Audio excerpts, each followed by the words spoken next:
You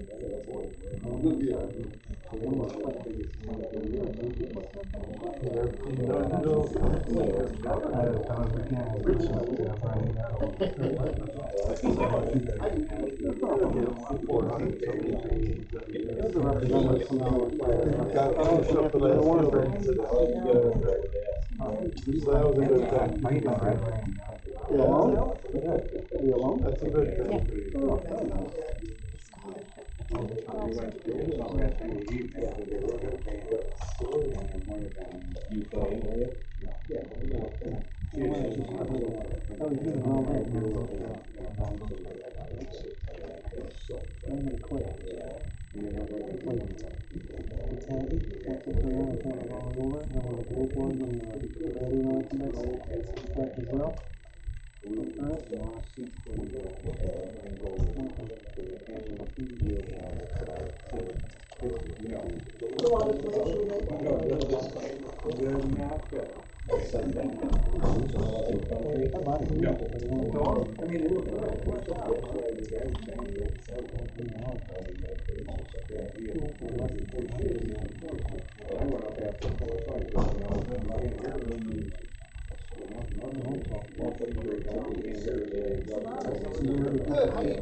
What's new, Joe? How are you, Joe? Good to be here. It's a circus.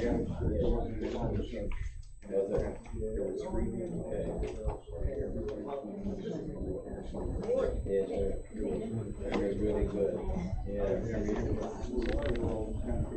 Yes, sir.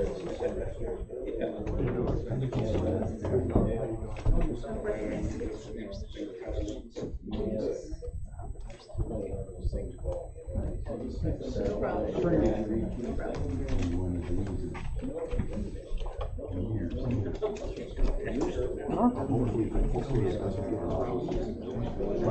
Hope it doesn't get rowdy. Yeah, we got a different crowd. We do them.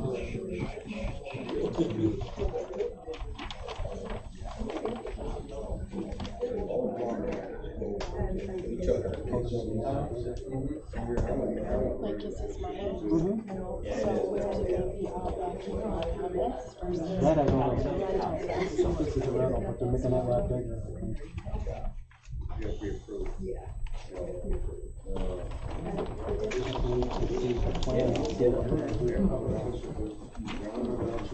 One year they made a big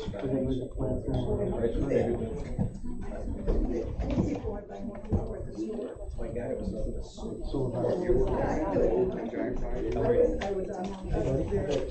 exciting when they go. She's there. 1 meter tag. 1 meter tag. Yeah? Here we are.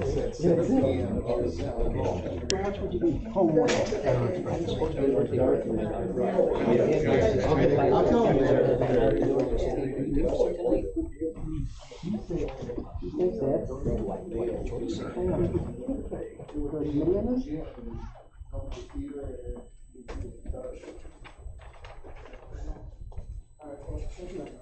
Yeah.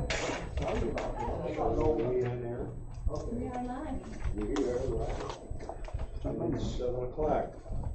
I'd like to welcome everybody to the June 6th Inland Planning Board agenda and the public hearing for the rest of the information that will come out of this meeting. And at this time, I'd like to ask anybody that has an electronic device, aka telephone or whatever, turn it off.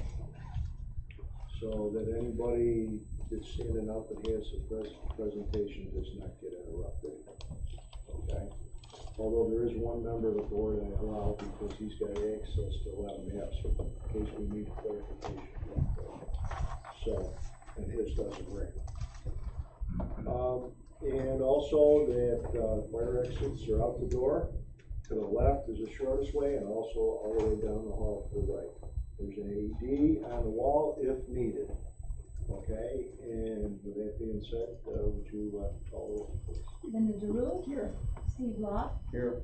Dave Martin. Here. Chris Schleider. Here?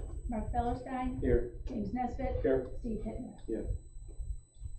Okay, board members, we have a copy of the minutes from the last meeting. Are there any additions, deletions, or anything, if you've read through them, that you might think needs correcting? There is something, and I'll explain it if nobody else has anything else.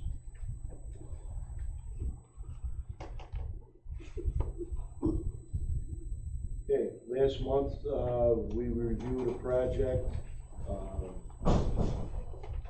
at 816 Hamlin Center Road. There was some conversation back and forth. Due to an equipment failure, the actual minutes of the meeting, did not come through. There were some clarifications we needed to have, for some administrative uses only by this board. And we'll deal with that after all the regular items. I don't want to deny that people that are on board through this meeting up front to be, interrupted or kept from saying anything because we have administrative work we have to do. So that being said, tonight, we have basically two public hearings. It has to do with NextEra Energy and a solar facility at 1764 Walker Lake, Ontario Road. We have a public hearing for the special use permit application and a property split.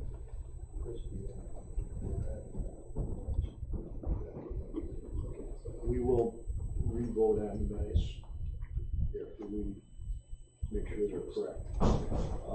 Keith, which comes first? What cart before the horse? Would you want to do special permit application or the property split? You could hear them simultaneously if you want. Okay. And then we'll make three motions after that, seeker and approvals, correct? Correct. Okay. Representative for 1764 Walker Lake, Ontario Road, property owned by Eugene Dollard, being developed by NextEra Energy. And once again, how are you tonight? How are you tonight? How are you tonight? Good. Yeah.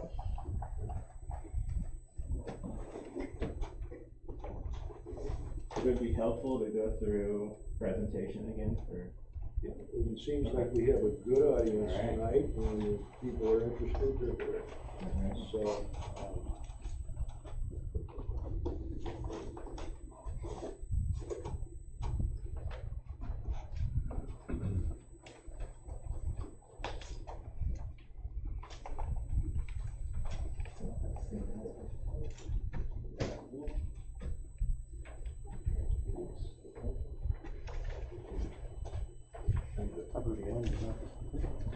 This isn't a homework assignment, right?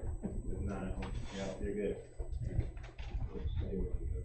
Yeah, it's fine.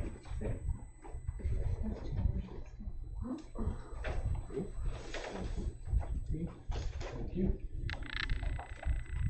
A couple extras if anybody. Is this the same one? Yeah, yeah, same one. The way you see it. Thank you. Alright, so I'll just go through kind of a brief overview of the project, answer any questions that you all have. So my name is Charlie Branham. I'm here on behalf of the applicant, DD New York CS5, also known as NextEra Energy. Just a little bit about us as a company. So NextEra Energy is the world's largest generator of renewable energy from the wind and the sun. We're a wholly owned subsidiary of NextEra Energy. We operate in 38 states and Canada. Includes renewable resources, wind, solar, natural gas, and nuclear facilities in the states. We have a cumulative investment of more than $30 billion in wind and solar energy facilities. We've been around since 1980. We have about 2,600 megawatts of small-scale solar projects around the country, including currently 9 in the state of New York. On page 4 of the presentation, our total portfolio is around 23,900 megawatts. There's a map included. You can see all the different kind of projects we have all around the country.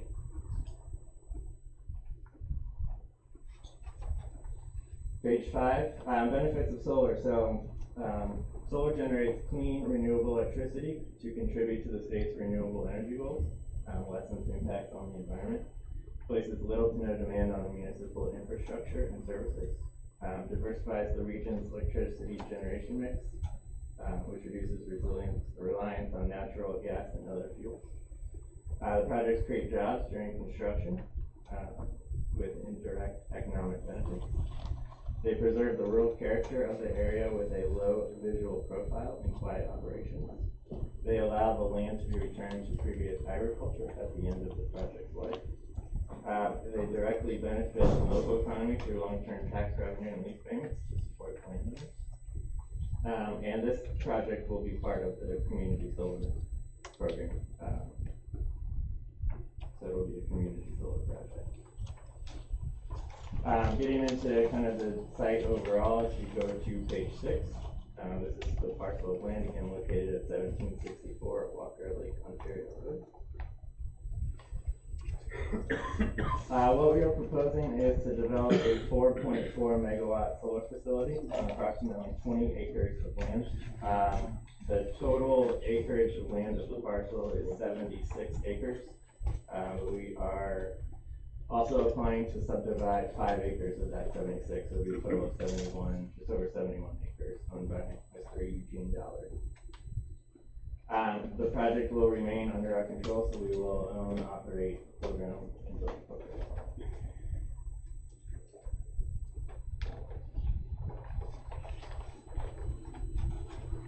I've got a full-size map here if you want to put it up. Okay, sure. You find the page you want to use.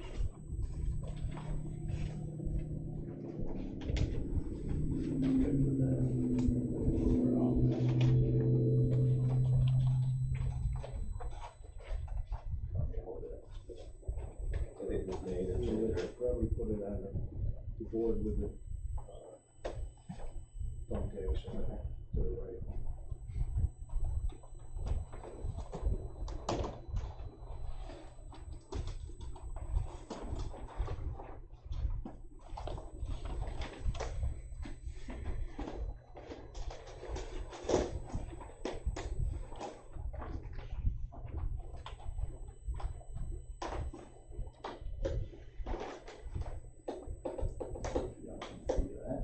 Hold it. Nope.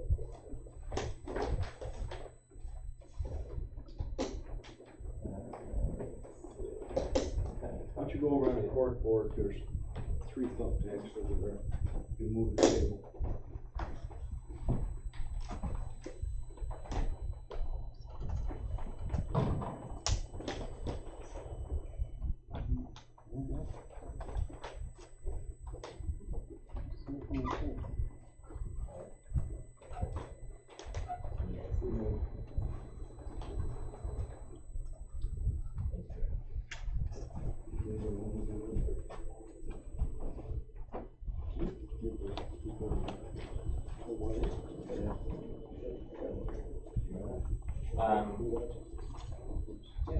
I'll just keep going through kind of the description real quick, and then we'll go to the site plan and we'll talk through. I got it. You need The site plan. need it?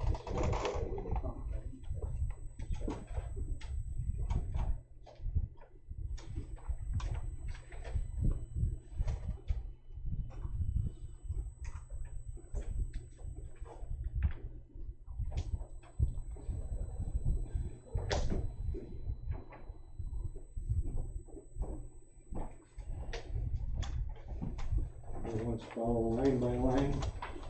Alright. We are on page 9 currently.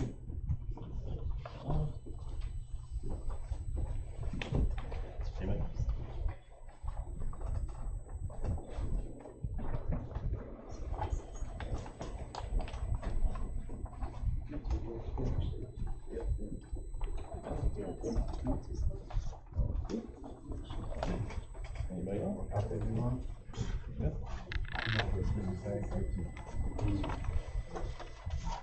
Okay, so on page 9, under project equipment description. So the generation facilities consist of primarily of 3 systems. There's the PV modules that convert the sunlight into electricity. There's the collection system, and then the interconnection equipment.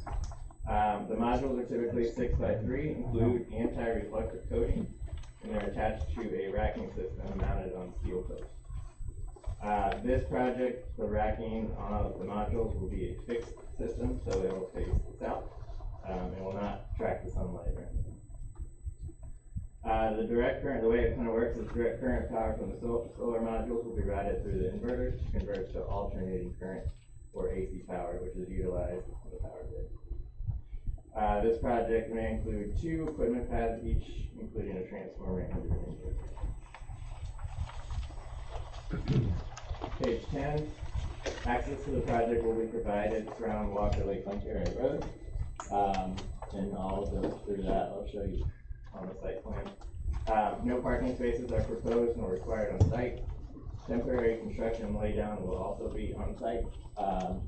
Tree clearing will be limited. I actually don't believe there will be any tree clearing. There's a few trees in the center of the property that may have to be removed, but it'll be a very limited number. Page 11, the height of the equipment is going to be approximately 8 feet. There will be a 7-foot perimeter security fence, include a security gate, prevent unauthorized access and mitigate any potential safety hazards to the surrounding community. At operation, the project will not produce noise, vibration, dust, debris, glare, or traffic. It will not present any safety or use hazard to the surrounding property. The project will be unmanned at operation. It's designed to be remotely, so we have a kind of a control center back in our headquarters that we monitor the project. So we have real-time data on how it's doing and if there's any issues. So we manned remotely. If there are any visits for maintenance activities, things like that, they will occur on a less than monthly basis. Usually they're about twice a year for kind of operation and maintenance of the project.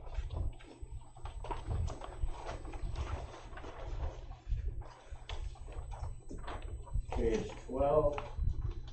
No signs other than the sign with the facility name, owner, and phone number at the main access point, as well as warning signs on electrical equipment fencing at the project entrance. There's an emergency shutdown of the project. It can be initiated at the gang-operated air brake switch located inside the project fence, or at the pole-mounted utility phase switch located between the project and the plant interconnection, and I'll point that out on the site plan as well. Again, operation will be monitored online. Emergency and normal shutdown procedures can be implemented remotely, and that center is monitored 24/7. Page 13, there is an existing snowmobile trail which will not be affected, so the trail will continue and it will be on the back side or the east side of the property. Access to the remaining, say, 50 acres on the east side of the project will be available on the north and the south side for other use.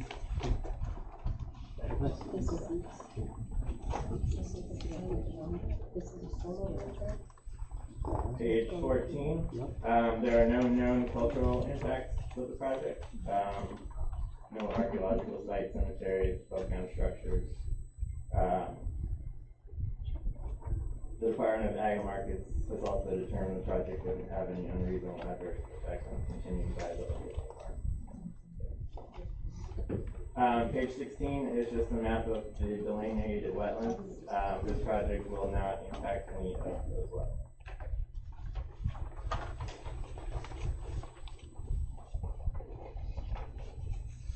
Page 16, Again, the project avoids any impacts to wetlands and surface waters. No digging or trenching will be performed, no trees cut in wetlands. We'll continue to coordinate with the Army Corps regarding appropriate requirements for any disturbing of wetlands, with the least amount of impact. Page 17, so the proposed project schedule at this point has project beginning in April of 2023 and completing by August of 2023. So as soon as the winter clears, the schedule would line up with winter clearing. Page 18, project's designed to last 25 years. At that point, the project would be removed and the farmland or the land would be returned back to pre-project use. Per the town's requirements, a financial surety bond will be secured prior to construction and will be available to the town of Hamlet as far as decommissioning activities. The town of Hamlet will receive a copy of the security document. DG New York, so our company will be responsible for all decommissioning costs and will list the town of Hamlet as having access to the security in the event decommissioning is required. Page 19, stormwater, sediment, and erosion control. So the project is currently in an agricultural field. Stormwater design is based on the NISDEC permitting SWIP guidance dated April 5th, 2018. Again, it's anticipated to have minimal impact on the water bodies. Sediment erosion control during construction. Sediment control will be provided by the use of a variety of approved measures. Erosion and sediment control shall be installed before any construction begins in accordance with the New York State guidelines. Page 20 is just some pictures of kind of what it would look like. So the project is proposing to use kind of the existing tree buffer on the north. There's some tree buffer back here on the east side, and then on the south side, we will plant a vegetation buffer on the west side to block any view from the road and from these residences. And that is pretty much it. If we want to just, I can walk you through the site itself. If anybody can see this. So Walker Lake, Ontario Road, running north-south here. There is currently a residence on site here, which is part of the subdivision proposal, is to block out a 5-acre kind of parcel around the house. The access road would be to the south of that residence. It would come in again off Walker Lake, Ontario Road. It would run straight back to say the middle of the property where the project will begin. And it would take again about 20 acres of the land, leaving the remaining 50+ acres for continued farming. The laydown areas proposed are kind of behind the house here. There's also a temporary one here, so both of these will be temporary. They would kind of store equipment during construction. Once construction's over, these would not be used anymore. There's underground. Basically, the project would run underground to about here on the site. And then there would be 3 poles that connect to the 3-phase system that's running north and south on Walker Lake, Ontario Road. So it would come out here and then connect it. How big are the poles? How big are the poles? They're normal utility poles, so they would match up with the 3-phase system that's out there. And how far apart would they be spaced? They would be probably about 10 feet apart. So they'd be pretty close together. And on the top of those poles are? So there's different equipment on top of the pole. So you have kind of switches and things like that. Are they the converters like we have for our electric? Yes. It's already down the street? Yes. Yeah, it's very similar to the equipment you see on the street. And what's underground? It would be the wire basically connecting so the inverters that are coming down through here. Excuse me for a second. Yes. Please hold your comments until we're done with the presentation. Please remember them, they're important. And then we'll open it up to the public for comment, okay? It's better off to address them one at a time and everybody's involved in it. Thank you. Again, so there's about probably 100, close to 100, so between 90 and 100 feet on the north and the south side of the, so this will have a fence around it, basically here, the gate would be right around the road, so this would be, you know, open to use, and then there'd be a gate kind of at the start of the project. A fence completely around the project. On the sides, again, between, say, 90 and 100 feet to either access, you know, the east side of the property on the north or the south side.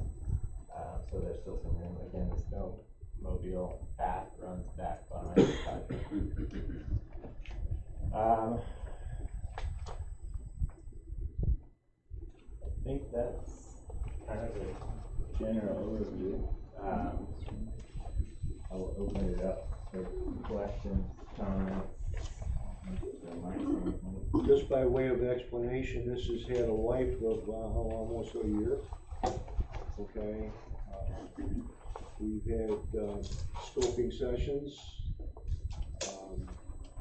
We asked to be the lead agency on this, and we sent out notification to all the other agencies that might be involved, whether it be Ag and Markets, DOT.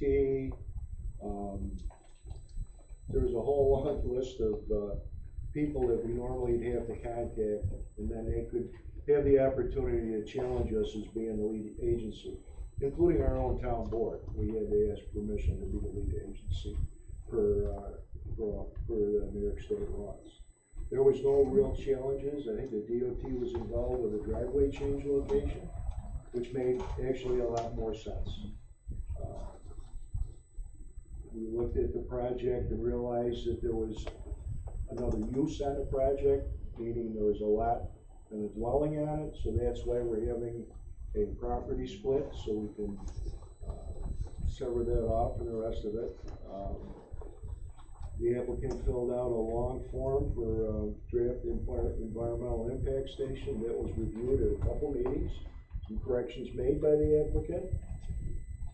And we went on, as well as the whole, half of the board and part of the conservation board, also made a site visit early on so that we could get a feel for things before all the leaves and stuff were on the tree. So as far as that, that's part of the due process, and it's taken almost a year to get to this point. And when we felt they were complete enough, they're here to answer your questions, hopefully to the best of their ability. With that, I'll open it up to public comment. Please state your name, okay, and your where you live in relationship to it, so that clerk can get it done. And with that, I'll open it up. Of course, Rich? Rich Meyer, 539 Manitou Road. Probably already covered this, but just worth mentioning. You mentioned something in the beginning there about, in case of emergency, there's a number.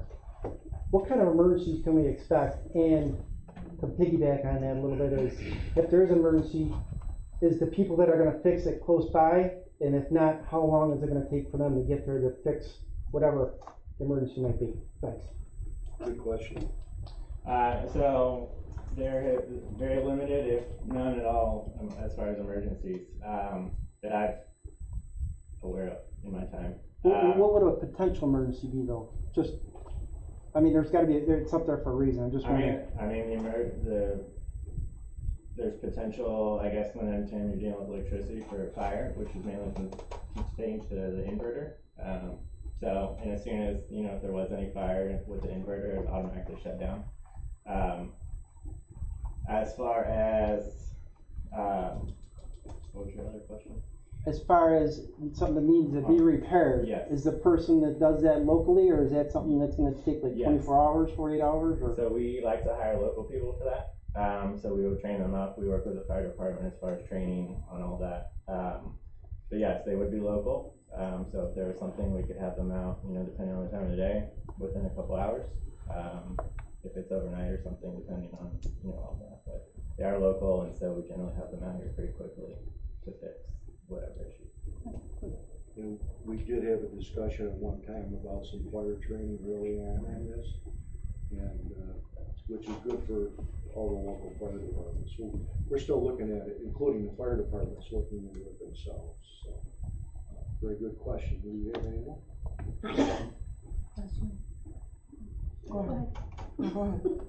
So my name is Tanya, I live in the Can you vicinity. stand up, please? I'm sorry? Stand up, please.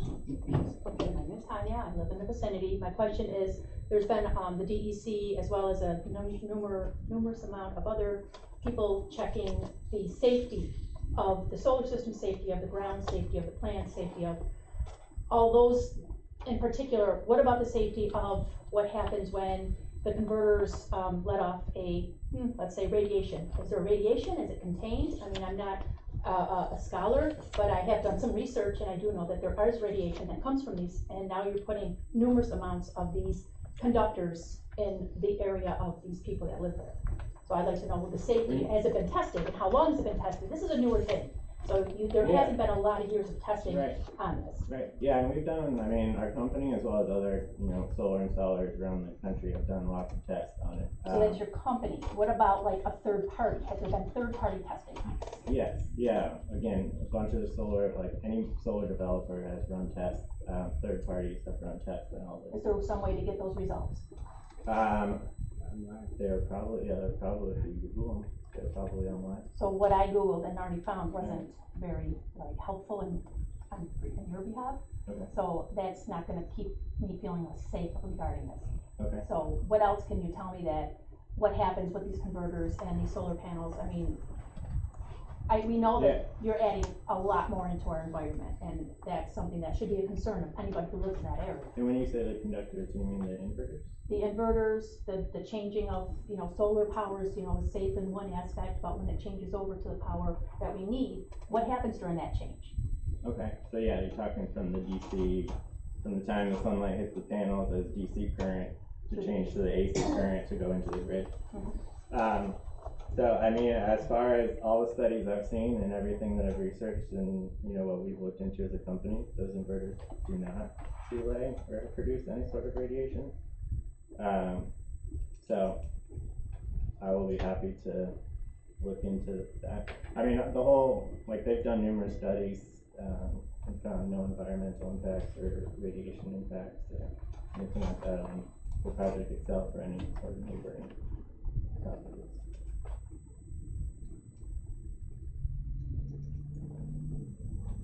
Okay, we have another Yes. concern. My name's Vicki Brzezowski. I live at 501 Prim Road. I don't know that much about the solar. I know there's been quite a few that are going up around. Why 25 years is all it lasts, and what happens after that? I mean, you say you take it down and you bring it back to farmland or whatever, but aren't we gonna have a need for solar energy or some other power to replace that? Why is it only good for 25 So, years? the way the panels are set up is right now, they only last for 25 years. So you'll start to see the production of the panels severely decline after 25 But years. you have no plan to come in and upgrade them or renew them, it's just gonna be 25 and done. 25 years.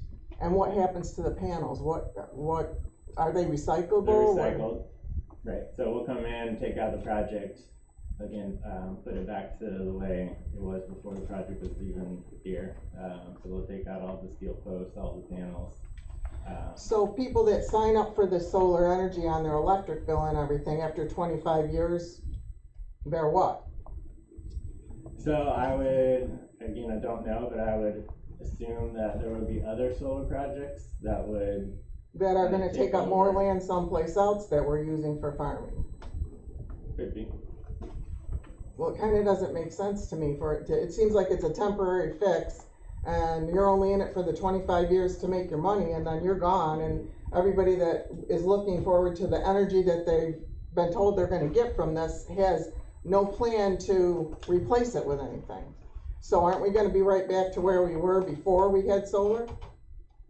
Again, I don't know what will happen in 25 years, but my thought would be that there would be other solar projects that come, maybe not in this area, but in neighboring towns that would allow that, any sort of subscription or. So why wouldn't discount. this site, since it's already been set up for solar, be wanting to be continued in solar? I guess that I don't understand why we're thinking only 25 years. I mean, the technology in 25 years will probably look a whole lot different, so I guess it's possible that we could come back in 25 years and replace the panels or keep the project going. I don't know, I mean, we'll see when that time comes and where, but.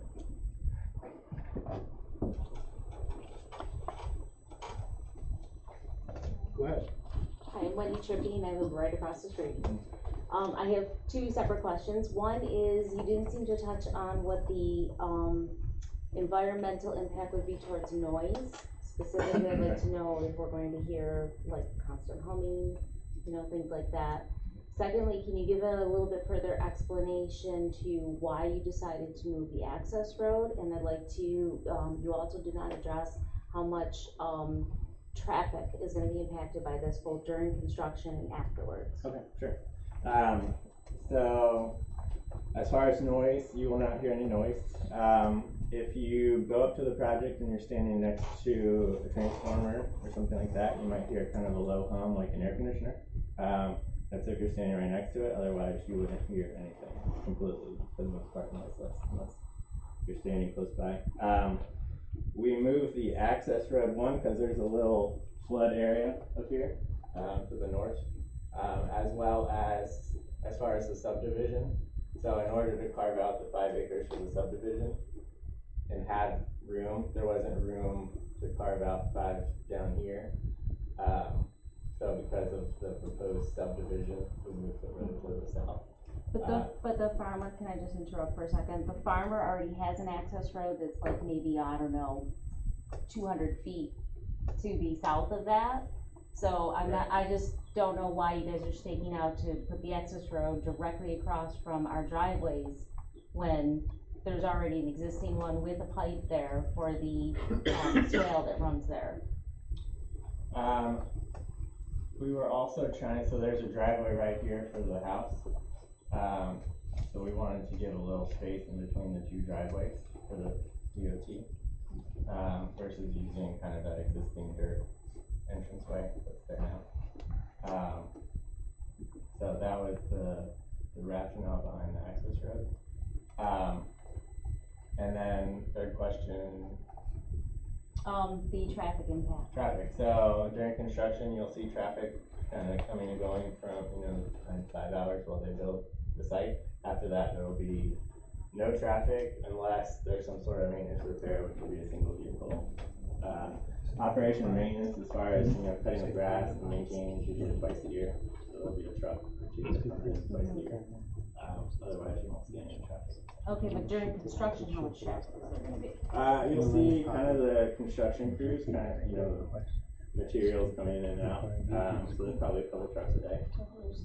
They'll turn in there, and again, the lay down areas here, so they'll drive back, lay down the material, and then take off. But yeah, so you'll see a couple trucks a day for 3 months. After that, there will be nobody. Just to clarify, did you say 9 to 5? Yeah, it's normal working hours.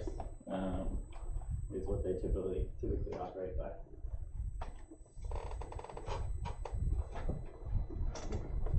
Phil Hurlbut, 2 Winners Place. My concern on this parcel right here is what farmland is going to be left.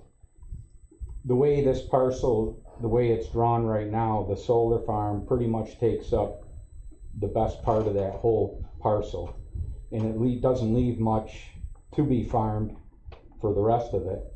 So by the time you're done, it's going to take that whole parcel out of viable farmland, the way it looks to me. And in our town's comprehensive master plan, it's to preserve and promote agriculture, and this pretty much does the exact opposite.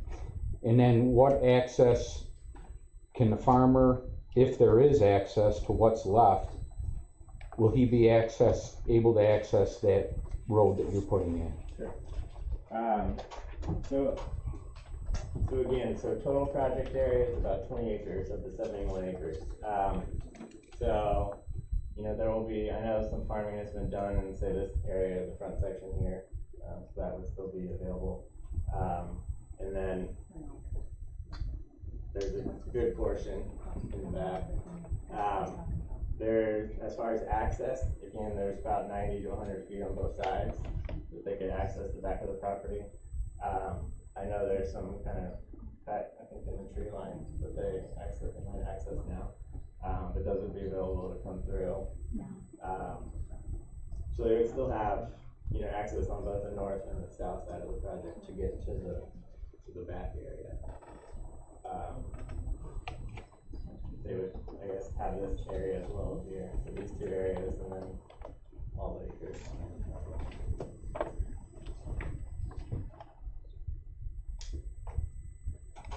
I have another question. So, does your company have other solar facilities in New York State? Yes, yeah, we currently have 9. And what happens when we get snow? Are these effective when it's snowing? Yeah, so the way the panels and the tilt is angled, so it's anti-reflective, and the way the panels sit is designed to, sun hitting the panels helps melt the snow off the panels. During a bad snowstorm, it usually takes up to 24 hours for the snow to completely fall off the panels. So based on the angle and the sunlight hitting the panels, it takes around that 20. So, in your studies and what you tell everybody that we're gonna get from this from power, is that basically what you're finding is true, or is it somewhat less than the optimum power that what you're saying it can produce? So we take into account snow, and we have a team that is way smarter than I am that kind of models all of the production, including snow, storm, things like that. That they come up with a production number, which is usually about between 97.5% to 98% of the panel's capability, which produces. And you don't really need sun for that to be effective, because we don't have a lot of sunny days. You definitely need sun, so the sunnier it is, the better. There's much more production, obviously, when it's sunny. But they take into account snow, cloud, like the model that they run is, I don't even know how they run the models that they run, but they take all that into consideration. It just seems like it would be a more effective application in some place that has a lot more sunshine than what we usually have here, and not maybe winter weather. Yeah, there's a production number which, we provide to NatGrid. And it takes into account all of the weather. Okay, we have another question over here. Tracy Gay, 1779, Walker Lake, Ontario, so I am directly across from that driveway which you are proposing. And so, also not a scholar or a PhD, so I also did some Googling before I came. And the construction portion is what is most concerning to me as a resident. In doing some reading, it appears that there could be some breakage, some hazardous material, some runoff during construction of these type of facilities. So I want to really understand who is going to be supervising the construction to make sure there's no environmental impacts, there's nothing going into the groundwater that we drink. And that's a big concern, along with the traffic, of course, because it's directly across the street from my house, and they staked out already taking down my mailbox, so I'd like to know where that's gonna go as well. So I'm kind of not a big concern, but I don't want to be walking like over to Tanya's house to get my mail. So just some concerns about construction overall. Yeah, we have a construction manager that we hire that's on site at all times, who kind of monitors, all the deliveries and construction aspects of it. And so, as the owner and operator, we try to do what we can to minimize any sort of breakage. So there's a manager always on site who kind of manages that whole process. Okay. Well, how does that get reported? Does any damage get reported back to the town?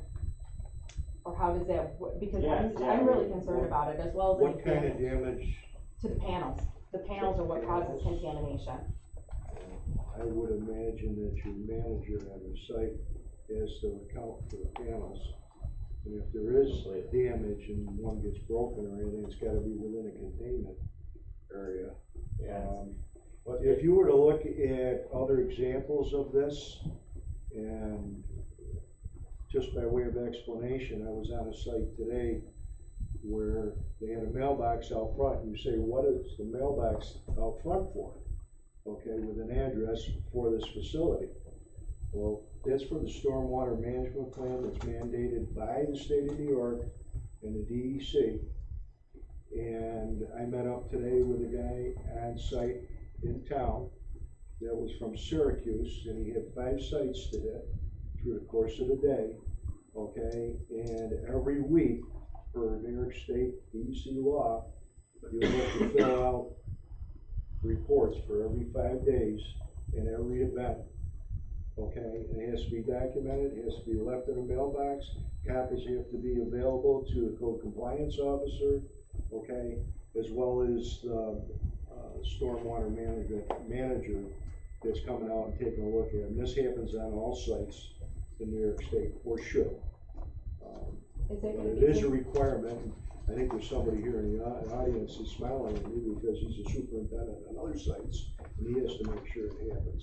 Is it gonna happen after post-construction? So if there's Pardon any me? damage to those is it gonna happen post-construction as well? So if there's any, what kind of inspection is gonna happen along the way after this facility's built to make sure there's no damaged panels ongoing?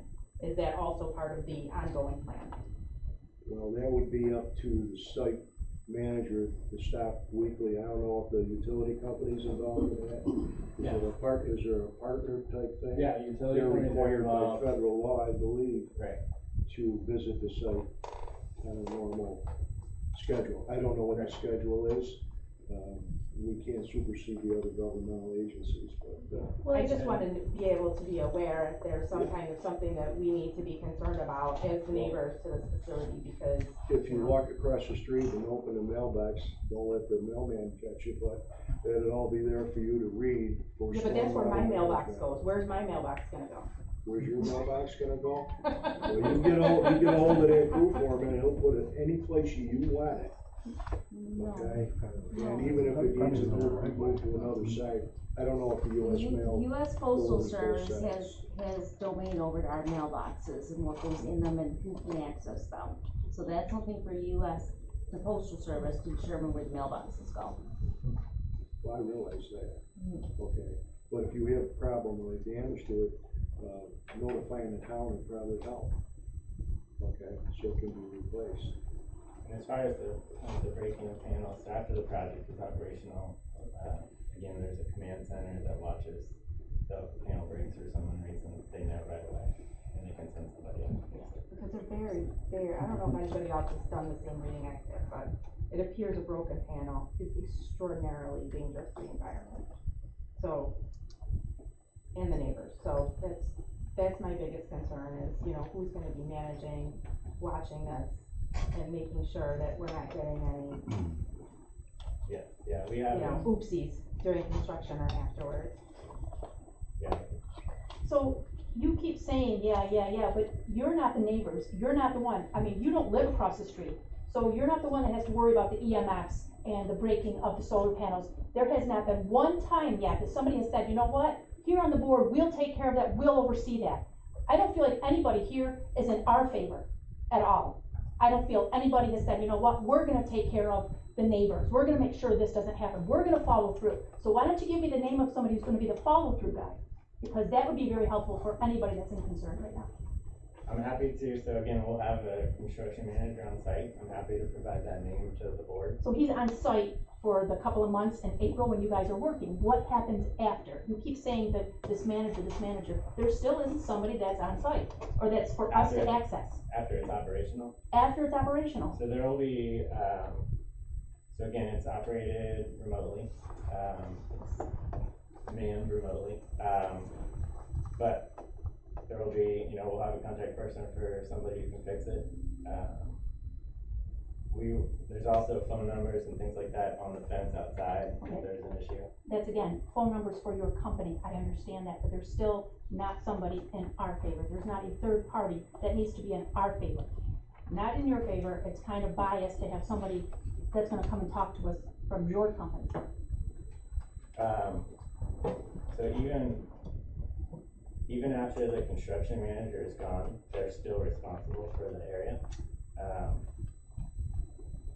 I'm sure we can provide that name as a direct contact with his telephone number, his or her telephone number. This electricity is going to National Grid? Correct. Okay, they're regulated by OSHA.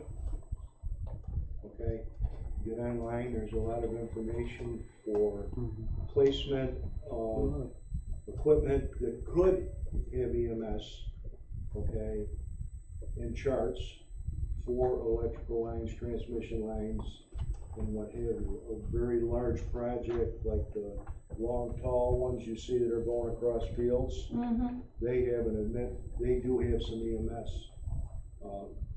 The residential and power lines that you see going down the right of way are placed there for a reason. But there is some charts on OSHA, and if you're concerned, I'd get on that site. And those are also the go-to people if you feel that there is EMS happening on this site, or you can contact National Grid. They're the regulators, okay? And we looked at EMS early on emissions early on in this project, and looked at the OSHA graphs and stuff like that, because it was a pointed question, basically generated by your original concern, okay? But that information is on OSHA's website for emissions, and what is emissions, and what the clearance distance is for certain voltages, okay? It is there. And they're there for you. It's the Occupational Safety and Health Administration by the federal government of the state of New York, okay? Okay, thank you. Yeah, please look it up. So there is EMS that come off that? Yes. And there is EMS that's gonna come off of I don't know but what. there's, OSHA will tell you how long of those EMS are gonna spread, well, like the area is what you're saying. To So be if there's a pole familiar- that has it and there's EMS in there, To be familiar with that, I probably have to know an awful lot more, and so would you, to make a decision if it's harmful when you have people both in National Grid or any other electrical generating company to deal with that, as well as OSHA, okay?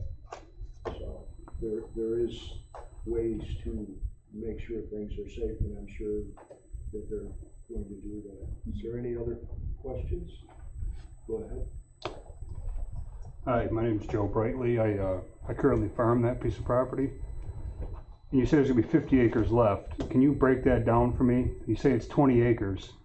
Is that the actual, where it's fenced in? Or does that include the driveway, not include the driveway? That's all the disturbed area. Okay. And how much room is in between the hedgerow property line and the fence? Up here, Yeah. about 90 feet. And is that from the center of the hedgerow or the center of the property line? So it's actually not 90 feet because the hedgerow's grown out? Right, so, and do you know how far the hedgerow grows out? I don't know. No.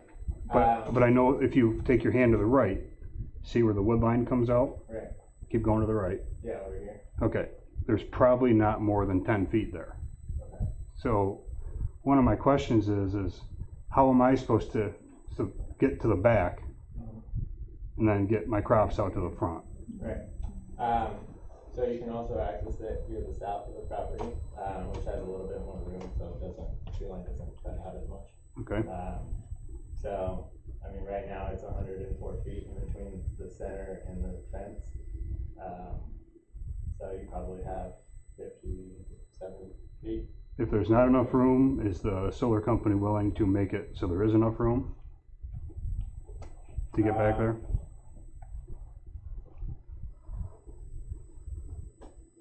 I mean, we would be happy to work through, Uh-huh. see what we could do. And maybe just a dovetail on that. I don't know how familiar you are with farming, but how am I gonna get like a semi truck back there? I mean, if it's pretty wet, you're not gonna be able to get back there. I mean, I don't know much about farming, but Yeah, you take well- just a semi truck get back there now. How do you get a pickup back there if it's wet? How do you get anything back there? You know, I mean, it's pretty wet back there, so, Right, you mean back over in this area? yeah, That I do not, no. yeah. And those are things I think that you guys who wanna come in here and be part of this community, that influence our community, should really think about. You're coming in here and you're saying, oh, well, we're gonna have 50 acres left.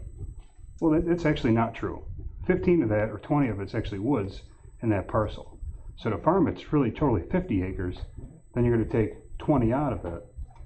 In the front where you're putting the new driveway, it's minimizing the field and it's hard to get equipment in and out. Right. I just think that when you go to do this again, you should really think about what you're saying. Because what you just presented is not correct. Right, and I agree, I mean, I don't think it would be the full 50 acres as far as farming, but there would still be some land left to continue farming.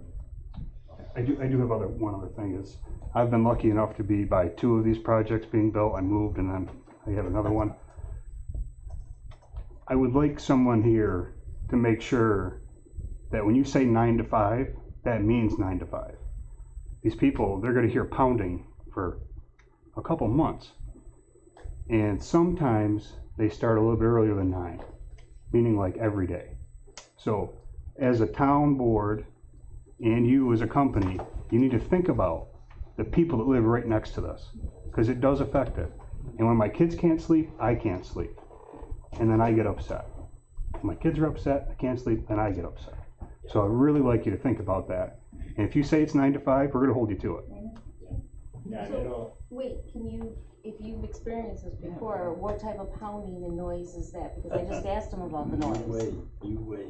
Well, they have to pound the poles in the ground. If you would like to hear it, there's one on Redmond Road that you can hear. That they're currently building? Yeah. This company's building? I don't know if it's this company or not. I don't know. as far as the construction, so that 3-month timeframe, you may hear typical construction activity. I have one more thing. Medical conditions, that's gonna be a problem. I Somebody who has children, like you said, who sleep or who have, you know, who have pets that are sensitive to those types of noises, that's a problem. I just would like you to be honest. Don't say there's maybe gonna be noise, because there is gonna be distinct noise. And I'm not a big rah-rah guy, but it is a distinct pounding from the time you start to the time you're done. So please do not mislead people and say there may be noise. Right. During Just be honest. construction, you will hear construction related activity. Afterward, there is not noise. There's not one doubt. Except for the humming, but that's only if you stand underneath it. Anybody else? I'd like Chris, to I get got- some of these comments addressed. And this is not the only part of the board meeting, okay? This project has been on board meeting minutes for, just a second, okay, please. Alright, for quite a while. We have agendas that are online, okay? If their concerns should be addressed up front, before you get to a public hearing, that's why we put things online. So It's really we're not fair if you don't debating- involve the we're not debating- residents and at we're- least give them a excuse heads up. me. If it's online, come on, that's a cop out. I am sorry. I don't mean to be mean. And I've been to the board meetings, you tell me I can't talk, get there either. But So, this I is, didn't you know, say this is that. the first You did. time, The the only only reason reason that that I I found hear- out about this is somebody was staking a driveway across from my yard while my husband was getting the map. And the guy was like, don't kill the messenger. Come on, I'm sorry, it's online. That's a cop out. Right. If there are And residents that are somebody- that are right near here, there should be some communication. Right, and when that happened, okay, there was concern was addressed to the town, okay, through our code and compliance officer, and we held the company accountable for that, within a day, okay? But, go ahead, another comment? Chris, if this was to move forward in the special use permit, would there be an annual meeting with the local fire district as to, if there was a grass fire or whatever, where your company could meet with a fire district to address any concerns that they may have annually?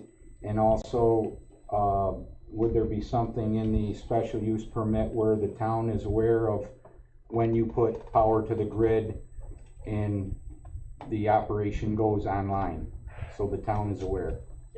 Yes, yeah, we work, very closely with the fire department before construction, during construction, and after. So if that's something that the town would like, we'd be happy to meet with the fire department as much as for any training, safety, and things like that. Okay, I'd like to get some comments from the town attorney and conservation board. at this time, if there's any more comments that need to be made? Yeah, Chris, I'd like to speak. I'm Ron Berslowski. I live at 501 Perm Road. I'm also a farmer in town. What I don't understand about these projects is you're taking 20 acres out of that piece of property. You got one on Redmond Road, I don't know how many acres is out of that very large farm. You got one on Drake Road the same way. I've been approached on some of my land. They want to take 30 acres, 20 acres out of a 100-acre field. Why don't you just put them all in one spot instead of wrecking numerous farms? I mean, it all depends on, you Or know, put that at the back of the farm and let the guy farm the front of it where it's easier for him to get to. so for the utilities, we generally have, you know, caps on the size of systems. So based on the interconnection and things like that, we can only put so much per line. So that generally limits us with how big of a project we can have on a certain parcel. And maybe the utility companies ought to step up first, so you can get more and just wreck one farm instead of half a dozen.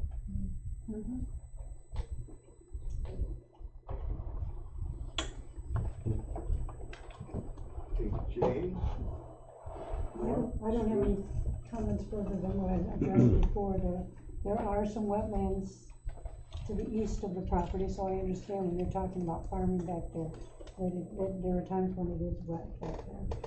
And it's, Chris, Norm Boz, 708 Lake Road, West Forest, retired farmer, but I still active agriculture. I look around, I'm probably one of the older ones there. But what bothers me is, I'm not against solar, but I hope and pray someday we stop destroying our agricultural prime land. We're the only part in New York State we have access to water. Other parts of the country are losing their water, and it really bothers me because I've worked every one of those farms that I've worked, and boy, it breaks my heart to see them go into solar. And then 25 years, if you believe that, I'll buy you a best quart of whiskey you ever had, because that ain't gonna happen. I just want somebody sometime to say no. That's all I'm asking. Thank you. Or to put it where it's woods or something that's not being farmed. We are an ag town. There's already a couple solar farms in here. I don't understand why they keep having to come. Why there has to be more? We already have one on, how many do we have in Hamlin as it stands now? We have one completed. And how many more have started? Two. So Hamlin's not the hugest town. Why are there so many in Hamlin? I can't answer that question. Why do you keep coming to Hamlin to bug us to make solar? It's everywhere. Why? But there doesn't need to be so many. They're in Hamlin. And where's the solar going to? Where's the energy going to? Is it going in our town? I mean, you're ruining our town. Is it going to us? Or do we have to buy into it? Or is it going to New York City? It's going into the grid. Going into the grid. I'd like to bring the meeting back to order, both from the board and the people else, as this is a public hearing. Okay, a lot of good questions have been brought up. Okay, before I close the public hearing, the question is, why are they coming to Hamlin? Well, they've been coming to a lot of other towns. I'm not pro and I'm not con to either one of them. I'm a proponent of this agribusiness town. The town itself is trying to pass a farmland protection act and law, where at this point in time, what I'm seeing is once in a lifetime, most all the farm families in this town are all together, have the same concerns. Okay, save our farmland. Okay, but unfortunately, the incentives by the federal and the state governments, okay, make it easier for the applicant to come into an area that is hamstrung by state and local and some other federal restrictions, okay? And if they meet a certain criteria, then it's up to us to make the best of what we have. We were told originally there wouldn't be any more than two because of the substation, okay, that we have over here on Roosevelt Highway. Now this one right here isn't going to that substation. It's It's going 12 miles away. All right? We can't change that. We can't change the federal regulation of the power companies. All right? What we're trying to do is make the best of what we have here. You also have a singular landowner, okay, that is looking to piecemeal his property off or what have you, and that's within his right also. So don't feel that we're trying to railroad something through you. We've been at this will be the third time. And with the town solar law, we've done everything that we can do within the parameters of that law. And until we get a farmland protection, and I urge all the farm families that are here and any that aren't here, talk to them and get involved, okay, if you're not already, all right, because we can feel your pain, okay? We have an ag member on the board. He's brought this up many, many times. You have people on the board that's worked at the farms. So, with that being said, I'm gonna close the public portion of this meeting and open it up for our town engineer, our planning board attorney, code compliance officer, as well as members of the board to take a look at all the information that's here, and if there needs to be conditions put on this project, which is nothing new to the gentleman representing the facility, all right, so that some of the questions that came up tonight and some of the concerns can be addressed. And with that, I'd like to close the public hearing. Do you need a motion for that? Yes. Please provide a motion. Motion to close the public hearing. Second.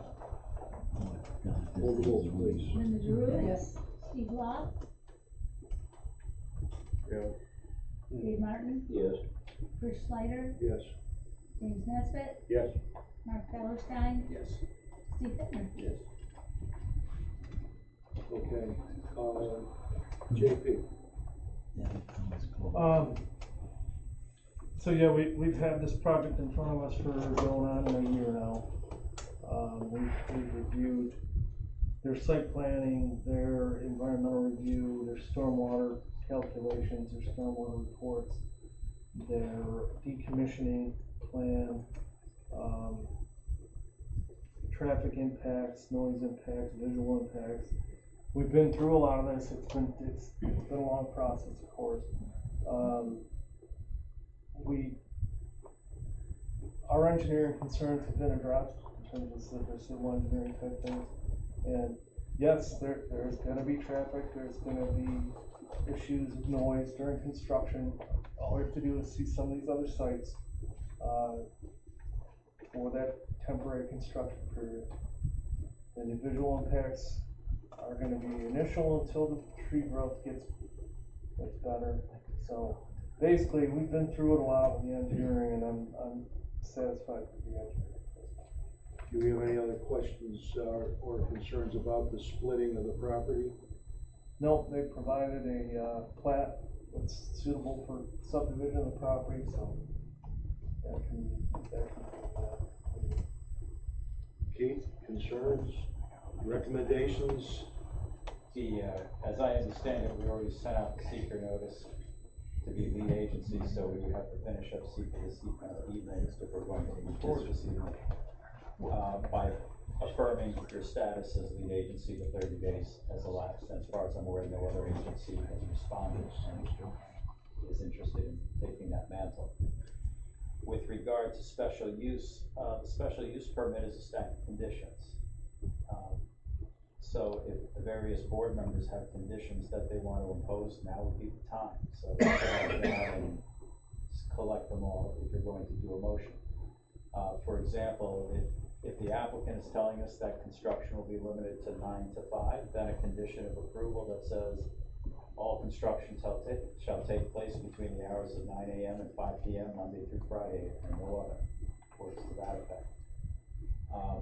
If preservation of farmland is a concern, I mean, I understand they're trying to preserve the back of the land for the farming purposes. then I guess the board should look at, one of the concerns that was raised is whether there's an access way that's feasible for the farmer to continue to use. If there is none, perhaps you have this applicant build one. For example, they're running this, access road through their site, perhaps they could break off a branch of it and run it to the south of the site all the way back, and so there's access. I don't know if that's necessary, I'd leave that to your tender mercies. But it's conditions like that that you collect and then you impose, pick them back and forth amongst yourselves. I have nothing further. Sure. At this point in the process, concerns me, I'm okay with everything that's going on now. When it comes time for building permit, we'll do our same due diligence. I think they've done, a good job providing all the information to us. I have no concerns. I have a few concerns. One of my concerns is these companies change hands quickly and often. So the chances of your company owning this at the end of 25 years is probably nil and none. The other project, the other concern I had is I'm with Norm with this 25 years. You don't have any project that has lasted 25 years, right? We don't have a solar project that's lasted 25 years. We have other power plants, nuclear plants. But I'm talking Not a solar plant. Not right. Okay. So we really don't know how long it's going. The one thing I will say is that our hands are tied somewhat because New York State says we have to do this. And as we just mentioned, I mean, some of this is not even within our hands. The other thing is, if we didn't have subsidies, this project wouldn't even be going on. I am concerned about how the landscaping will be maintained because we have not seen good examples of other solar areas that have had, that they put everything in and then they were gone and then the landscaping was terrible. So how do we know that's not gonna change? Do you come back and replant if that doesn't work? I mean, or is it just a one-time shot? I mean, I believe that could be a condition of approval. But I mean, I think it's something that we would be happy to look at if the tree dies or something that we come back. Well, we've seen where they all died. So, I mean, it visually was lovely and then it was not. The other thing I would mention too is not all landowners are farmers. So landowners can decide to do what they want with their own property, even though farmers have been farming on that property for years. It's the landowners who have the say in it. And another reason why farmers can do it too is it's worth it for them for money wise. So you have to follow the money for so many things, and this is one of them. That's it. Thank you. This is tough. Like we all know, this is tough. We're bound as a board by legal terms and legal applications and what New York State has to, whether we believe in it or not personally, can't enter into what happens up here. Will the fire department have access, emergency access to the gate and everything? You say it's an off-site that we monitor, but will our fire department have the code to go into that site if necessary? Yes. All right. If solar panels, if they go on fire, are very volatile, correct? They burn at a very high temperature. Anytime electricity involved. Yeah. All right. Currently, my understanding is there is no recycling for a solar panel. Is that not true? That's what I read, that there is no reuse once a panel dies, that panel now no longer becomes functional and the parts are not usable again because they've reached their term, their life. So I'm curious, how many panels are on the site?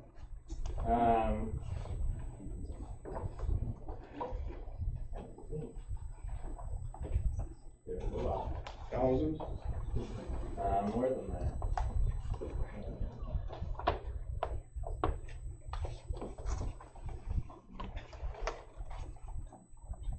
Chairman while he's looking at that. There is a provision in our code, and I know the code enforcement officer is aware of this, but I'll just say it for the record. There's an annual inspection requirement on special use permits, so the code enforcement officer can go take a look at the landscape. I guess I'd add on that. Many towns, require a maintenance agreement that addresses, you know, if trees die, vegetation dies, that things get cared for in the next within the next growing season. I mean, if a tree dies in December, you're not gonna be able to do much about it, but, there are maintenance, requirements you can impose, again, as a special use permit condition. Maintain that buffer. Where is the closest active solar farm that your company has installed? It's operational or in? Operational. There is one over in Kendall County. In Kendall County or Kendall? Kendall County. The town of Kendall? Yes. Next door, actually. All right. Anybody contacted them to ask in regards to how this company has managed or performed? I don't believe there's one in Kendall. I think that would be a good idea, just to make sure that the farm went up as planned. You should know. And I've never it's been seen maintained as planned. I guess I'm not understanding too, after Mr. Brightly spoke before, in regards to the farmland, if you can go 12 miles to get to the next transmission source, why you couldn't have put the project on the back of the property and then left the front usable for the farm and for sightline. I guess I'm not personally understanding that, why you couldn't have shifted it. The other thing I'm curious if it's 70 acres, the 5 acres part of the 70, part of the 50. So technically, are you taking 20 for the farm, 5 for the house, 5 for the rest of the front? So now you're down to 40? So the total parcel is 76 acres. So then minus the 5, it would be 71. Okay. So the 20 would be up to 71. All right. The other question I have in regard to the companies, you have 3 different entities labeled here. You have NEAR, you have Next Amp, and you have DG. Who's what? So Nexter Energy is the company, is our company. That is true, I'm an employee, yeah. DG is, I guess, a business unit, so distributed generation. So it's the small scale solar group that I'm a part of. And then, what was the other one? NEAR. So NEAR is Nexter Energy Resources. The main. Charlie, is the project on Lake Road in Clarkson a NextEra project?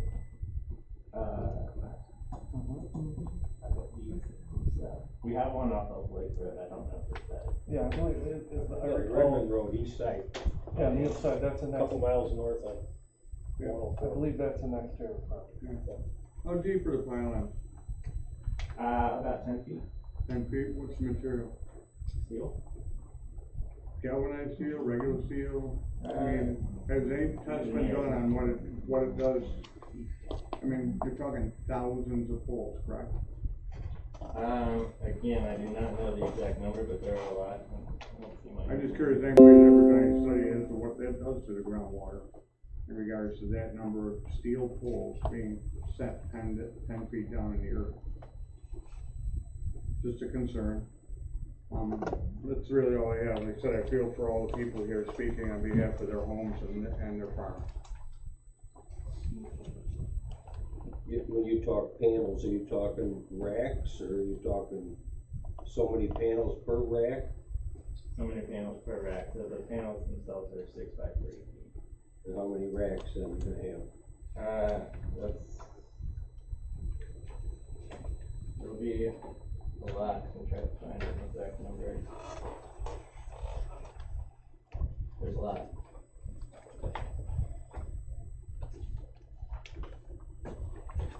What's the total cost of the project? Well, it keeps going up. So, it was. So does gasoline, right? Right. Everything. Yeah. last I saw was about $9 million. When was that? Probably about 6 months ago, so I'm sure it's more than 6 that. months ago? I'm sure it's more. Oh, God, yeah. So, I mean, the materials and everything, labor, taxes, Everything's going up. you said, what'd you say again, how much? But from what I remember, last was about 9 million. So it's gotta be So it's probably closer to double. 12 by now. Yeah. Yeah. But you'll have a figure on that by the time you start? Yeah. You'll have a figure that we can get here for the code enforcement officer, so she knows what the cost of the project is. Okay. My turn, first of all, the 9 to 5 period, not practical, not realistic. That sounds like an office someplace. The contractors the first job that happened in here, they went to 12-hour days. Most field work, putting in water lines, sewer lines, that type of stuff, they're working 7 to 4, 7 to 4:30. Sometimes you can't stop a job because the clock says stop. You got a pole halfway in, you're gonna drive her down the home, so that makes no sense to me to even mention 9 to 5, because it just isn't gonna happen. Okay, second thing, and this is brand new, we talked about farmland around the outside radius. At the end of the 25 years, you're responsible to clean the site, pull out all the poles, everything. My question is, if that land, because it's small in acreage, and you gotta fight to get in there and fight to get out, it might not be worked at all. If that sits there for 25 years, it's gonna cost somebody an awful lot of money to clear that back to farmland. And so I think we've gotta address that somewhere along the line. As part of your cleanup, that all of that farm, all of that deeded property that you're getting from Gene Gowler, it's gotta be able to be farmland. And sorry I didn't come up with that earlier, but I think that is something that's really gotta be looked into. Also, we have one that's under construction now, and we have this one. They both belong to the same property owner in the town of Hamlin.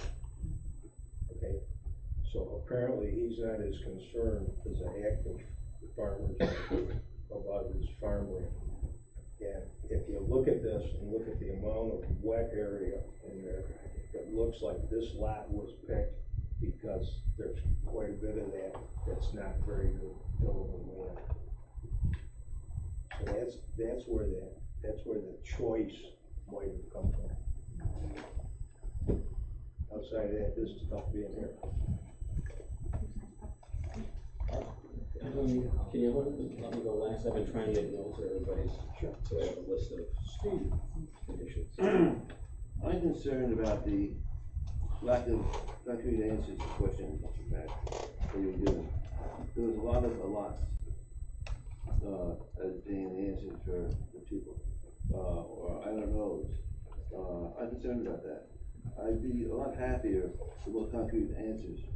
For instance, the resident who's concerned about the effects of the radiation from the transformers and things like that.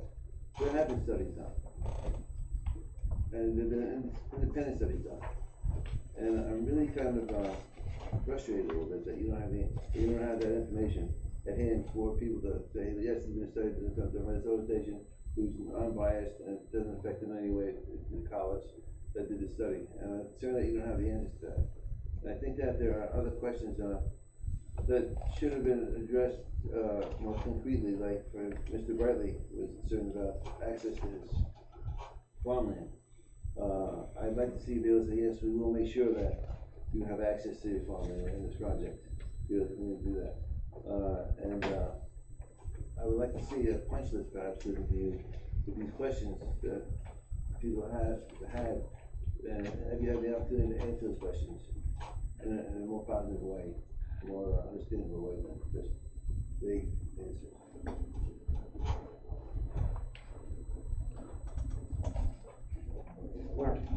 Okay, so I was trying to listen to everybody's comments and develop some special conditions that go on the permit. And so I heard that you said you're not gonna start construction until April of 2023. All right, so we have some time then. Okay. And you said construction would be done in 3 months or 4 months? You said August, is that what you said? That's the goal. So we could say limit construction to 6 months, and that would be, should be sufficient, okay. We also, I know this is, we had mentioned, we want to make sure that all the emergency contact information is right on the sign on the gate, so that would be a condition. We'd want to have an annual statement of the condition of all the plantings, and the statement as to the replacement of those plantings that have died, and that would happen. All these notices would go to the town clerk or our code enforcement officer. The decommissioning plan, we want to have that updated and renewed every 5 years, so that we have sufficient funds to cover, especially with inflation being a little crazier than what was originally anticipated. We would want to have a notice of when we're going live, and then a monthly production report, so, which is something you can share easily. Again, give it to the town so we can see if it's working properly. And if it does go out of service, we want to get notice of that. Develop a time frame, but get notice for when it goes out of service and your plan for returning it into service. And we'd also want to have notice of any change of ownership or operation that occurs before that change occurs. We had talked in the other projects about using a metal mix underneath the panels. I don't know if we talked about that here, did we? Supporting bees. Supporting bees. It's a type of mix that I think we probably want to.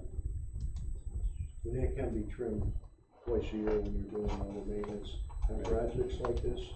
And there's a lot of information available. We actually do have a local beekeeper family here. Yep.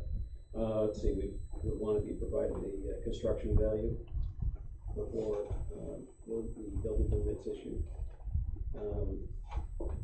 If a panel or panels are broken during construction or during operation, we want to provide immediate notice of that. Incident report. Incident report, right, but provide it to the town directly so that we can verify what's going on. And then we'd want to make sure we have access for the farmland to the east, put in it so it's dry and accessible and the trees aren't in the way. So that would have to be something that would be a condition as well. However you work out the details, but that has to be done. I say we require them to do 9 to 5. We offer 9 to 5. They can do 9 to 5. It's not gonna happen. Well, but if you have children living in a house, you know, if the hammering starts at 7 is not a good thing. So starting at 9 is a lot better. So they were starting at 6 in the morning and going till 7 at night. Well, that's not gonna happen. So I think we put a condition Monday to Friday, 9 to 5. That's your constraint for construction activity. The contractors won't be as happy, but, you know, why not? Yeah, you wanna add more, please? Well, I would say that the pylon pounding, I mean, people can be there wiring off. Oh, yeah, You know what I that's mean? true. I don't Noise. think the actual physical pylon pounding would be like the 9 to 5, so people aren't eating dinner and their table's shaking. You know, and they're not listening to that, 'cause it is quite loud. I mean, I've been on site, so it's.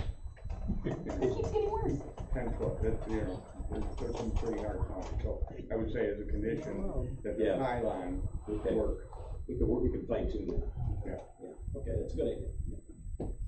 And then I heard that we want to have an annual meeting with the local fire department, fire district, to review all procedures for emergency operate emergency response. And then lastly, the fire department would need to have emergency access to the gate. That's all I picked up from everybody else. I don't have anything original here, but I think those are the start of the conditions we did. Okay. A lot of good information is being requested and probably gonna be called for in conditions of approval here. I have a question for our attorney.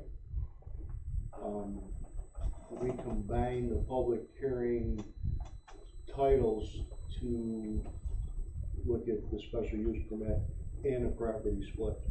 Most of the issues have been with the special use permit. There's nothing here that would keep us from making a seeker determination and acknowledging that we were lead agency where there was no questions. I could accept the motion for that. And also, we could probably approve the property split.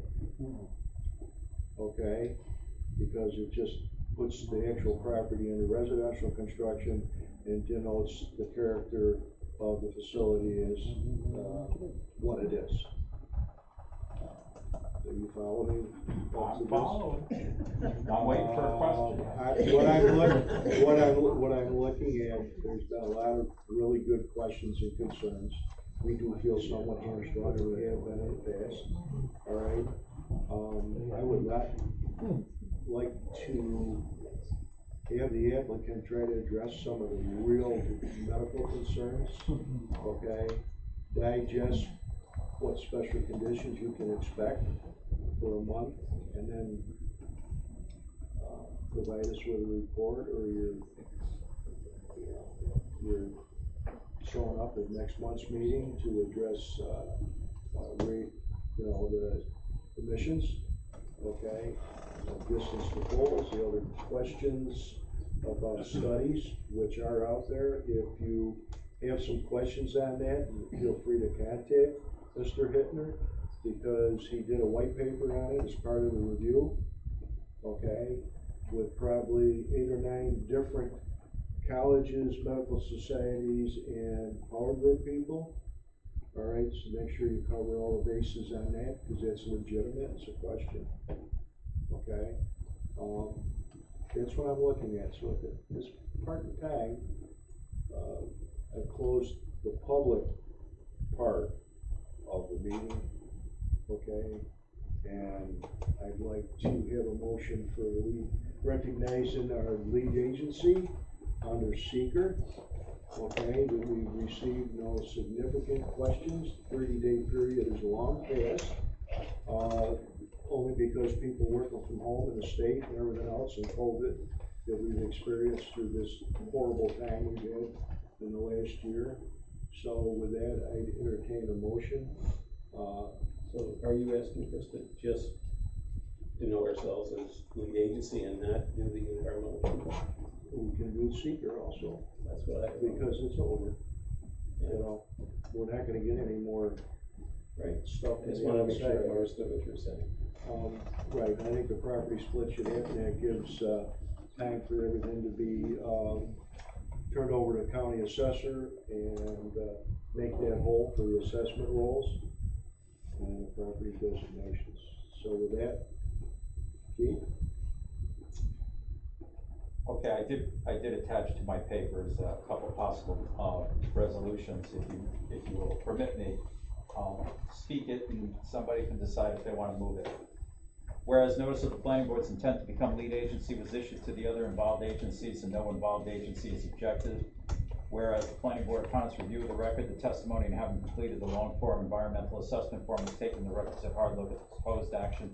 Now therefore be it resolved that the planning board approves and adopts its portion of the environmental assessment form, and the planning board finds that the action as described in the EAF will not have a significant adverse effect on the environment, and adopts a negative declaration, and an environmental impact statement need not be prepared in connection with such proposed action. Does anyone make that motion for that resolution? I'll move it. Mark? Who's second? Steve. The other Steve. Linda Drew, Yes. Steve Law, Yes. Dave Martin, Yes. Bruce Snyder, Yes. James Nesbitt? Yes. Mark Ellerstein? Yes. Steve Hitman? Very good.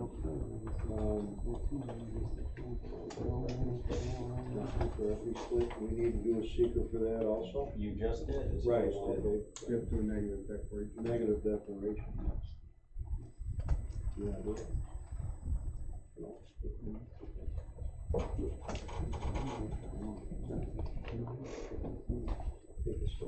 So we have done the We did negative that. declaration, the seeker is put to bed. Okay. So the question, now we move on to the first step, permit before the board, which would be the subdivision. That's being described as the property split. We have to still do the negative declaration, or you wait? We have. He just read it. So that pertains to everything. Okay. And in fact, the original question when we started the proceedings was whether we should hear them separately. Actually, the best practice is to hear everything at the same time, so seeker applies to everything. Approval for properties? I'll make the motion to approve the application of Rodney Mank, owners Rodney and Lynn Mank, seeking property split. No, wrong one. Easy. Rodney, All right, public hearing, I make a motion to approve the application of Next Era Energy, Eugene Dollar, seeking a property subdivision split of one parcel into two parcels, tax account number 030.02-1-2. This is an RVL zone in the Ag District, 1764 Walker Lake, Ontario Road. Second. Everybody seconds. Linda Drew? Yes. Steve Law? Yes. Dave Martin? Yes. Chris Snyder? Yes. James Nesbitt? Yes. Mark Ellerstein? Yes. Steve Hitman? Okay, we need a motion to continue this to next month's meeting. Administrative table it. discussion, to table it until next month's meeting. I'll make a motion to table, this Next Energy, Eugene Dollar property, 1764 Walker Lake, Ontario Road for special use permit to run a solar facility at this location. So this is for the July meeting, correct, sir? Yes. Okay. Do we expect him to do anything or submit anything? Yes. Okay. I'd like some answers. People would like some answers. Okay? And then he's spoken, which he will, put the program in. Keep this. Oh, second. Linda Drew? Yes. Steve Law? No. Dave Martin? Chris Snyder? Yes. James Nesbitt? Mark Ellerstein? Yes. Steve Hitman? Okay, well, thank you very much for putting up with us, people flag check. Did you like that, any of the studies to be like, in business park? If you go in a business park, any of the studies.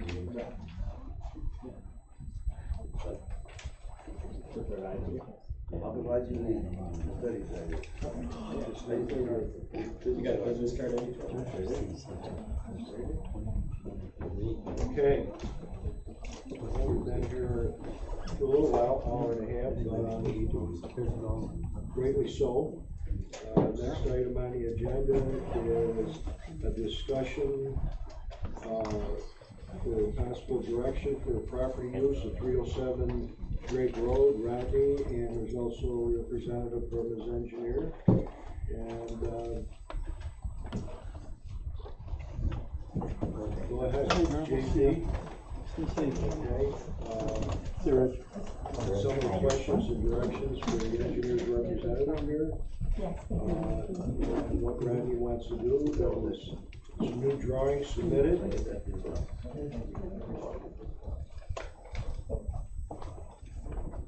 Have you had a chance to look at, I have reviewed the revised drawings. It's fairly straightforward. Single family home, public water, private sewer. It's a, conforming lot. My engineering concerns have been previously addressed in the revised drawing, so I don't have any further engineering concerns.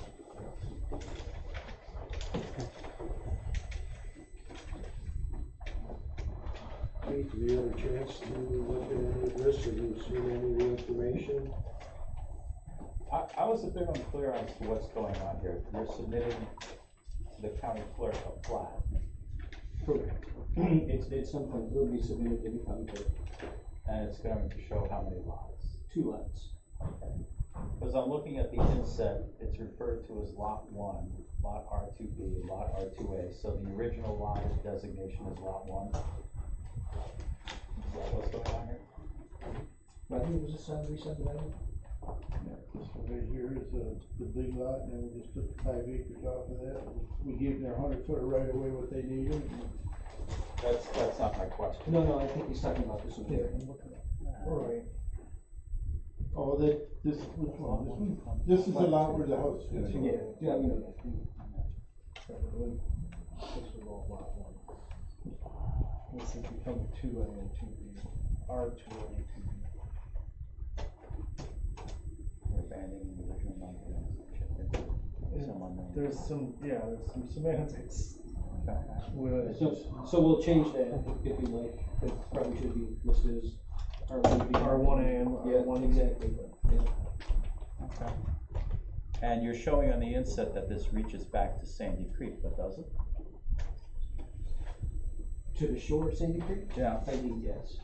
Because I was looking at the county GIS website, it seems to carve out a chunk of the land of what is supposed to be existing lot 1 as a separate lot. I can show you what I've got. Yeah, I'd like to see it actually. See, if this is the right one, it goes back here, and then this is a separate lot according to the county. So that wouldn't be lot 1 if it's already an existing lot, right? Right. It could be I don't 2 believe that this is an existing, this should all be the same thing, because that's what it is by deed. So I'm not sure what this highlight area is. Okay, I was getting a separate tax account number for that as well as that. So 2 separate tax account numbers, which would suggest 2 separate. Well, one piece is in Kendall's district. The way in the back there, that's a different. It's a different school district. The different school district, way in the back. This parcel here? The school district. I just don't know, there might be a line that looks like a. This one here. Oh, okay, okay. School district. That's the Kendall one there, this is the one. Might be Boulder, I don't know. This is the one that you got here, this Right. piece here. What, This is where. This you have to forgive. So this Yes. is the town line here. Yeah, great, Mr. Gilgal's representative, because he was just driving, this was driving his hands this afternoon, so I couldn't make that. Right, somewhere in this. Do we have enough here to consider this a, Keith? Pardon? JP, do we have enough here to consider this as a sketch plan? And can we put it on next month's agenda for preliminary and final approval? In that time, between the people that are up here and you two, this can be explored and brought to light? I have no problem with that. I think they could get us copies of the existing plat map that shows lot 1. And perhaps figure out why there are 2 tax account numbers for 1 lot. Like I said, you're gonna have to forget, okay, Mr. Gregowski, this got dumped in his lap at, 5:15 this afternoon. by his dad, and who is, hasn't been well. So he's come here to represent his client and get him going on the process. That's what I would like to do. Any objections? Not here? Janine? We have a motion to put this on the agenda for next month, for preliminary and final approval.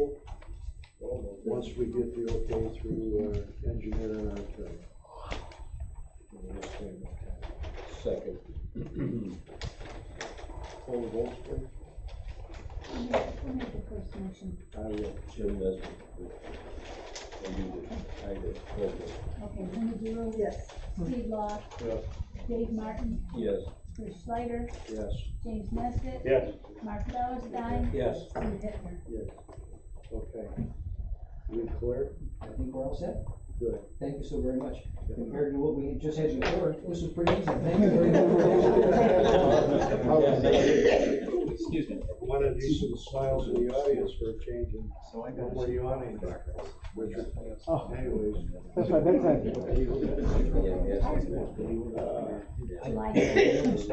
Okay, we're in the home stretch here. I noticed also. Okay,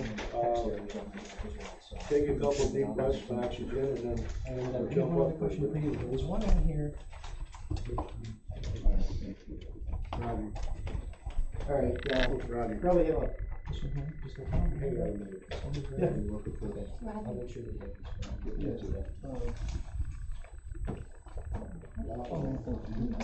Yeah, they just all right, that's part of it. All right, do the fix.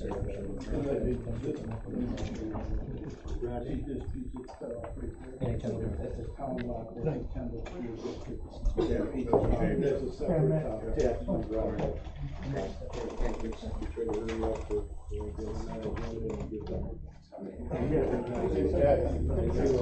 have a good night, thank you. Bye, Rodney. See you, I'll see you later, thank you. Sounds good. Good morning. Feels like it's been a day of Mondays. Okay, early on in this meeting, we discussed that we had some problems with actual verbiage from last month's discussion on 816 Hamlet Center Road. And what we have here is an administrative process. At the time, it was requested to have a new Mylar because twice before this property has come before this board. The original time it was filed, second time it was not filed because people didn't go ahead with the construction. Well, And you go ahead. yeah, point of clarification, the first map that was filed was an actual subdivision. So subsequently, since then, it's been a revised house location plan that had to meet your guys' approval. So there's always been a subdivision there. So that's not anything that has to be filed. The Mylar is for the benefit of the town. So you guys can have it as a permanent record, which is totally understandable. And then to try to alleviate any confusion, the Mylar you see in front of you tonight reflects accurately the house that's going on the lot. The actual building configuration. The actual building configuration, yep. And it better be, because I just planted it twice. So, that's gonna be the house. And you can see the size of the house is a lot smaller than the original proposals. Impact on the property is probably almost cut in half. The grading will be very minimal. It's an in-ground system. And the driveway is exactly where it is because it's been cut in. And that pond that's shown on there is exactly where it is because I located both of those when she bought the property a year or so ago. So this should probably alleviate any confusion. Obviously the house is gonna be built, so this will be for the rest of that stuff. Please. And then don't cover. So with that being said, this is basically a re-signing of a site that has been approved in public hearing. It's been old, I understand that. It's unique that it's less intrusive to the environment. They're using the existing location for the sanitary sewer distribution docks and lines. Yeah, that's not moving. Driveway has an appropriate turnaround in it. Is it 544 feet for the turnaround? 544 feet to the turnaround? Yeah. That's what it looks like to me, pretty close. Yellow map in front of us. 544, yeah. That's too far. The turnaround too far. So what do they need? A bump out somewhere up in the middle? They need one pump in front of it. That can be Correct, Cheryl? done by Joe, right? Yeah. This is administrative. We're looking at the site plan, make sure that there's nothing significant change from the original one, because the original one had a bump out. I just think it should somehow be noted to make sure that there is a bump out in the proper legal fire distance. And that is, you know, it is. for the distance. Or it should be at 250 feet, I believe. That sounds fair to me. It's 500 feet long. Yeah. Okay. Halfway. Makes sense. You gotta go bypass. Mm-hmm. The original one was 728 feet. Probably, yeah, it was way the hell back there. Yeah. Actually, we've got a lot more usable backyard than there too, so. Right. Well, actually, I think when this was originally approved as a Peon. Yep. There was a proposed bump out, roughly 100 feet back. And then the turnaround was much further back, so there was a bump out proposed closer to the road. We'll put it halfway. And the pond was never proposed, I don't know when that happened, but it's Base age. it's there now. But it was shown on the 15 and approved by this board. Well, the one that was designed for that one was a lot smaller, I feel. So is there significance to change from the original? Well, I don't think it modifies drainage in any adverse way. Okay. Seems to be less impact grading wise. There's no side setback issues or anything, just, regulation of the bump out for fire prevention code, which supersedes this board's decision-making process. What will happen as part of this project? Stipulations we gave those, Great. Well, the fire marshal will have to sign it. So, that's, he's gonna sign it, so he's gonna make sure it happens. Okay. So. I'm gonna be talking to him. I'll let him know that it's coming down the pipe. Yeah, cause that's one call I don't need every day. Yeah. Keith, what else do we have to go through the signature roll? Just have a vote, sign it. Who wants to make a motion? It's already had secret, it's all this other stuff. I'll make a motion, I can't find my agenda. Too much paper. Oh, thanks. I'd like to make a motion that for Sharon Stokey at 816 Hamlin Center Road, application is Sharon Stokey, owner Sharon Stokey, seeking amended site plan for 816 Hamlin Center Road. This was originally signed in May of 2002, was re-signed in February of 2015. New owner is asking for a second re-signing. This will be the third revision of the design of the dwelling. This is in an RVL zoning district. Tax account number is 021.04-01-021.21, and they provided a site plan for our review. Second. Thank you. Linda DeRue? Yes. Steve Law? Yes. Dave Martin? Yes. Chris Schneider? Yes. James Nesbitt? No. Mark Ballerstein? Yes. Steve Hittner? Yes.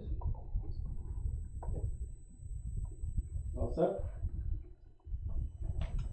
Okay.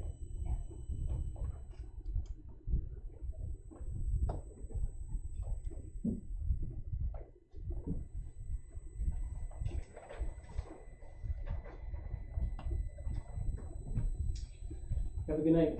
Have a great Okay, day. sure I will. Okay, safe down the shore. Please, destroy any other copies of this file. Roll them all up together. Okay.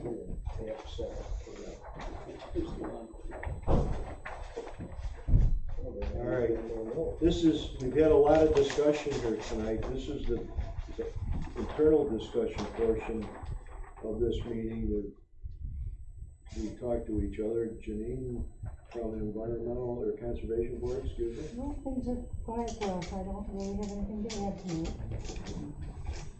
From the town board. Well, as you mentioned, the farmland protection plan, I just got a letter today that our application has been approved. We've got the grant, so that we can start moving forward with that. I just gave the paperwork to Steve earlier. We gotta fill some paperwork out and send it back to Albany. And hopefully that'll kick us off here, we can hire a consultant and help us move forward with that finally. The other thing I got is, we hired BJ Meyer for, fire marshal. And this week we've got interviews. We got 6 interviews of people that are interested in the recreation supervisor. And at our last meeting, we did accept the resignation of Linda DeRue, and on behalf of the town board, I'd like to thank her for her service to Hamlin and the planning board. Appreciate it. Thank you very much. That's what I've got. Okay, well, as we discussed before, that farmland preservation is very, very important for all the reasons that were brought forward here tonight. Okay, there's some other code issues that are probably gonna need to be looked at. One of them is our noise ordinance. Okay, it's pretty sad. Personally. Yep. And so we can regulate it and make it a little easier on our resident neighbors as, you know, people, you know, we are very sensitive to this board. And hopefully we'll get some more information.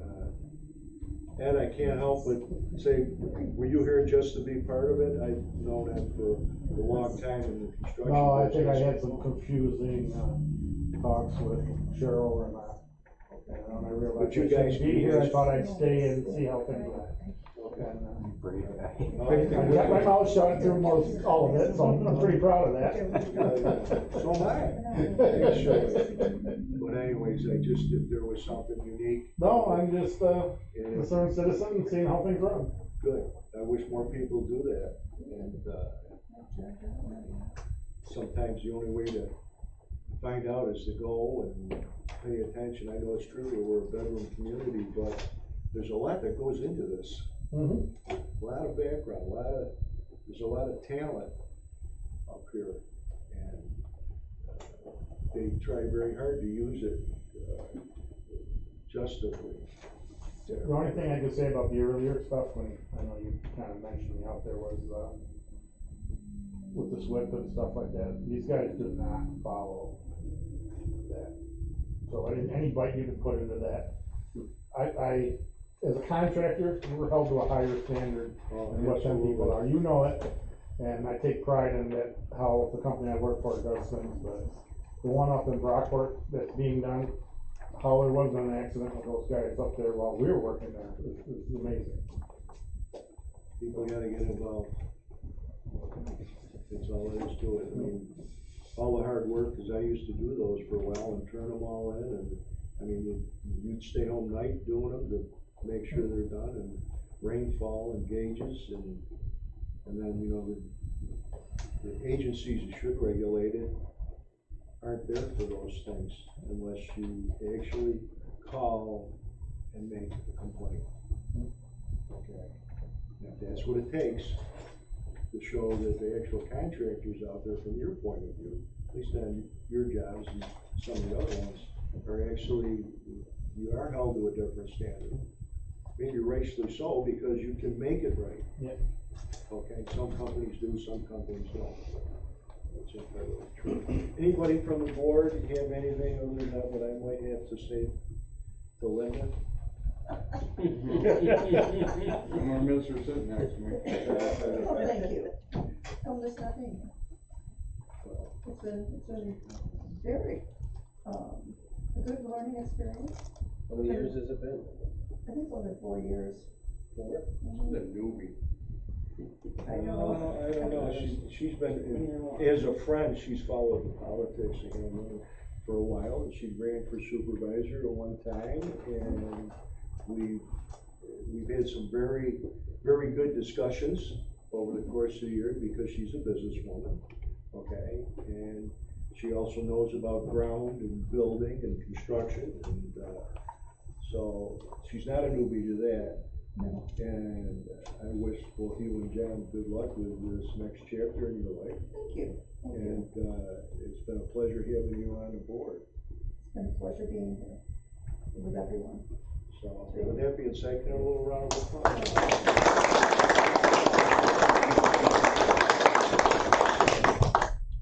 Thank you so much. Right. Do we have the appropriate motion? Oh, may I make a motion to close the meeting? We're good. Everybody second. You know I was paying attention.